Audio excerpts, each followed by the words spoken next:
Ok, je vais plus parler précisément du golf et je vais pas parler du golf comme ce que la majorité des gens vous parlent parce que bon, vous allez attendre plein de bêtises sur les marchés financiers et vous allez voir que également la majorité des traders que vous suivez, ils vous expliquent pas pourquoi on a eu une telle hausse au fait sur le golf. Ils n'arrivent pas à vous expliquer pourquoi. Pourtant, il y a toute une raison derrière ça. Et cette raison fait que non, le prix de l'or va continuer au fait à grimper au fait dans les jours, voire mois à venir, au fait, même année à venir. Et il y a toute une raison.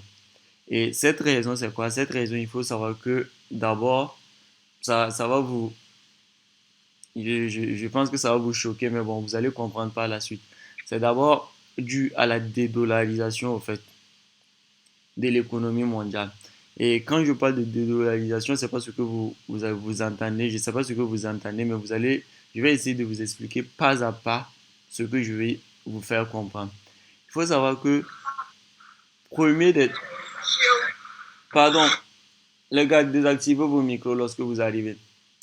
Premier des trucs, c'est quoi? Premier des trucs, il faut, on a un pays, j'espère que tout le monde ici connaît le Japon. Et si on prend le Japon, vous allez voir que le Japon, c'est un pays où depuis 2000 combien? On va voir ensemble, hein, pour que vous ne dites pas que je mens. Vous allez voir que depuis 2015 jusqu'à aujourd'hui, le Japon a eu des taux d'intérêt qui étaient bas. Regardez là où j'ai mon curseur, vous allez voir que c'était de 2015 à 2000 combien? À 2024. Le Japon, c'est un pays qui a toujours eu les taux d'intérêt bas. Et vu que le Japon, c'est un pays où la banque centrale japonaise a toujours eu les taux d'intérêt bas, ce qui faisait que quoi? Ce qui faisait que même les résidents japonais, c'est-à-dire les investisseurs japonais, ils n'aimaient pas garder leur argent, puisque leur argent n'avait pas de valeur, leur argent ne prenait pas de valeur, et c'était même pas intéressant d'investir même dans leur propre état, au fait, d'injecter de la liquidité dans leur propre état. Donc, ce qui faisait que ces gens-là préféraient faire quoi? Ces gens-là préféraient investir, au fait, sur des obligations américaines. Donc, ça, c'est le premier point. Ok. Donc, ça, c'est le premier point. Et vous allez voir que de 2000 quoi?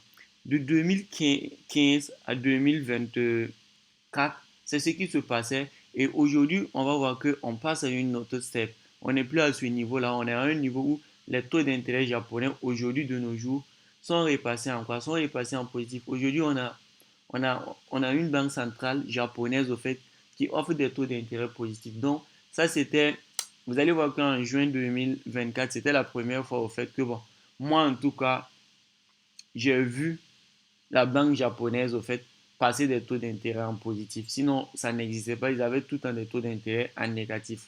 Et vous allez voir, même bien avant ça, regardez, les taux d'intérêt étaient maintenus à quoi? À zéro, au fait, depuis 2010. Et pour, c'est rien que l'année passée qu'ils ont fait quoi? Qu'ils ont commencé à augmenter les taux d'intérêt en positif. Et ça a eu d'énormes, au fait, conséquences, au fait, sur l'économie japonaise.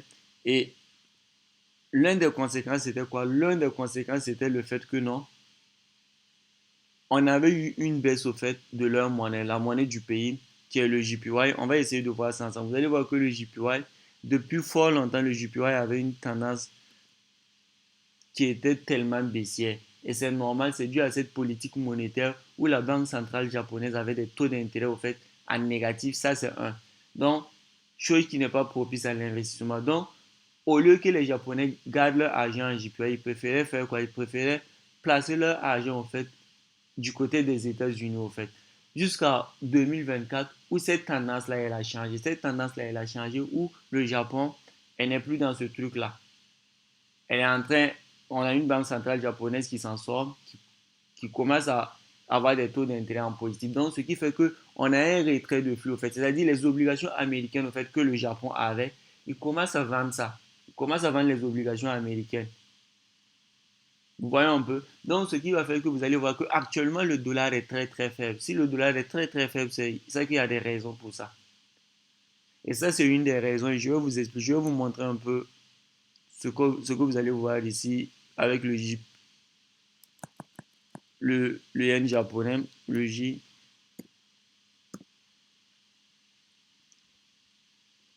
J'aime parler, mais j'aime également montrer pour que vous voyez également comment ça se passe, pour que vous voyez réellement ce.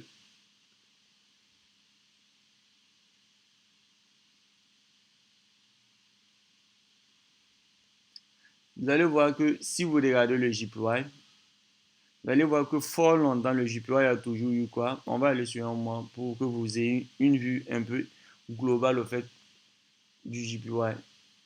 Vous allez voir que le JPY depuis quand? Depuis fort longtemps, depuis presque 2000 combien? Depuis presque 2010. Bon, pas 2010, mais vous allez voir que depuis 2011 jusqu'à nos jours, le JPY a toujours eu une tendance haussière qui était une tendance qui était baissière au fait.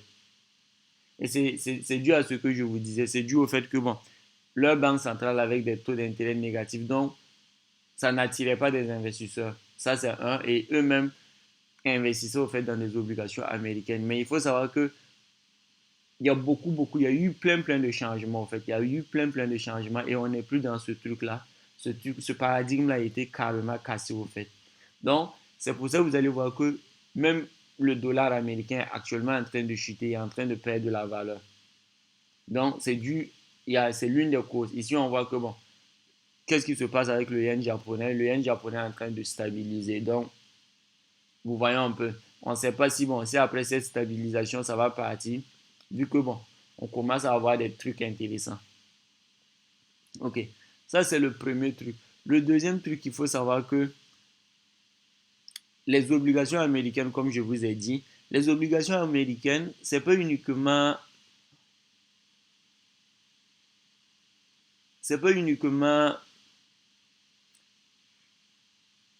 le Japon qui a acheté des obligations américaines. Il faut savoir que même la Chine, qui est la deuxième puissance économique, il faut savoir que la Chine investissait beaucoup, en fait, au niveau de l'État américain. Elle achetait des obligations auprès de l'État américain.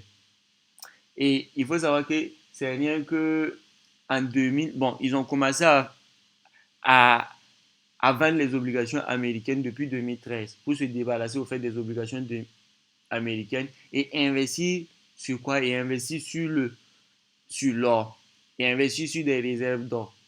Et bon, je ne veux pas vous dire que c'est à cause de ça. C'est à cause de ça que, bon, actuellement, la stratégie, c'est quoi? La stratégie, c'est que tous les autres pays, tous les pays que vous voyez, ce sont des pays, la majorité des pays cherchent au fait à retirer, au fait, à vendre les obligations américaines qu'ils détiennent pour les mettre, au fait, au niveau de réserves d'or. Ce qui fait que, actuellement, la tendance haussière de l'or que vous voyez, c'est dû à ça, au fait. Parce qu'il faut savoir que bien avant ça, même la Chine, pour payer du pétrole à l'Arabie Saoudite, la Chine, elle est obligée de passer par quoi? La Chine, elle est obligée de faire cette transaction-là en dollars. Et chose que, bon, ça ne leur plaisait pas, mais actuellement, bon, ils sont dans un mécanisme de dédollarisation. Et cette dédollarisation, ça passe par quoi? Ça passe par l'achat, au fait, de réserves d'or de manière massive en faisant quoi? En vendant les obligations américaines. Donc, c'est un peu ça. Et je viens ajouter ça et en regardant, vous allez voir que quand vous allez regarder les obligations américaines, vous allez voir que les obligations américaines, ils ont quoi? Ils ont une tendance de fond qui est comment? Qui est haussière. Et c'est justifié au fait. Le réseau Burp, le réseau Burp, le réseau Burp.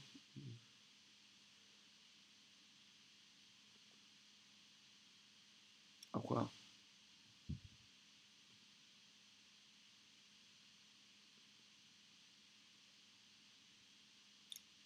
Il y a le réseau qui bug, je ne sais pas pourquoi.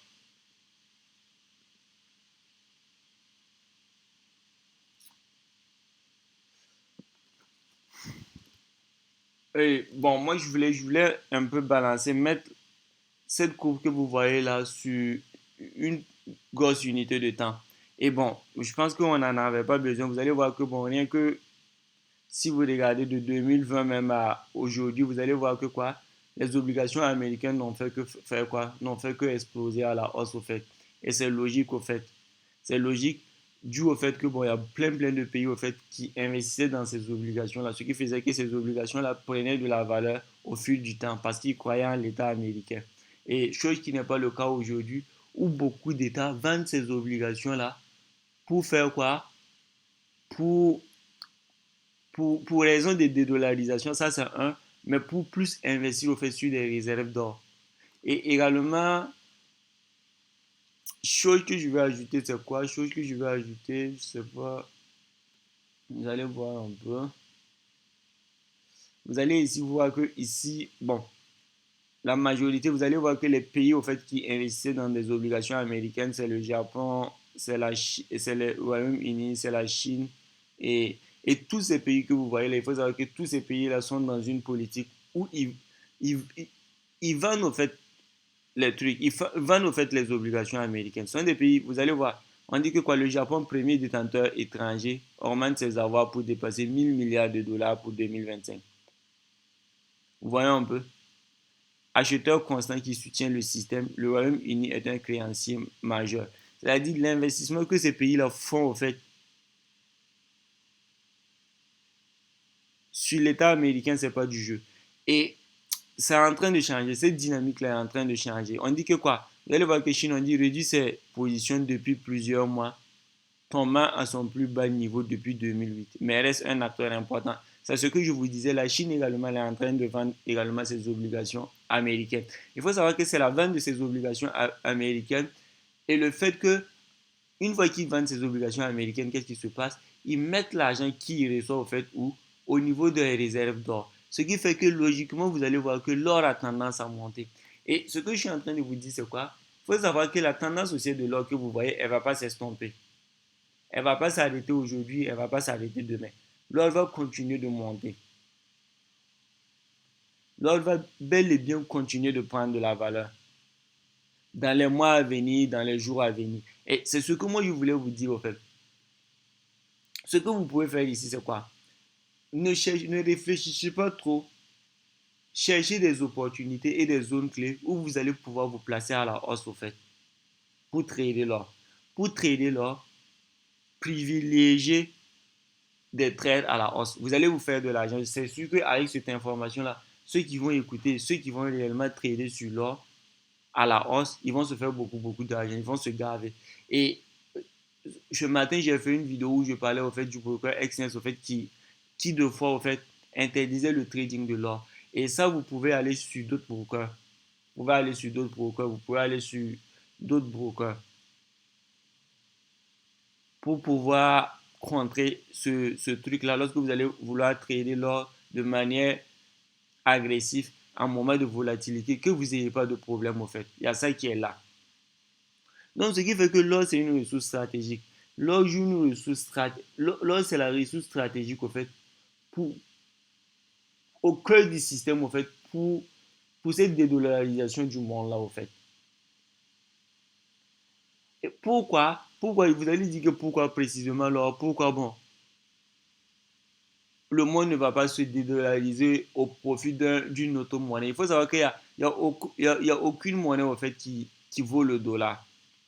Moi-même, ça, bon, je ne veux pas le dire, mais le dollar américain, il bat presque tous les autres monnaies. Quand le dollar américain n'est pas comparé à l'euro, même si l'euro en soi, elle a été créée même pour contrer le dollar américain, chose qu'elle n'a pas pu faire. Le dollar américain n'est pas comparé au yen japonais, il n'est pas comparé au rouble, il n'est pas comparé à tout ce que vous voyez comme monnaie.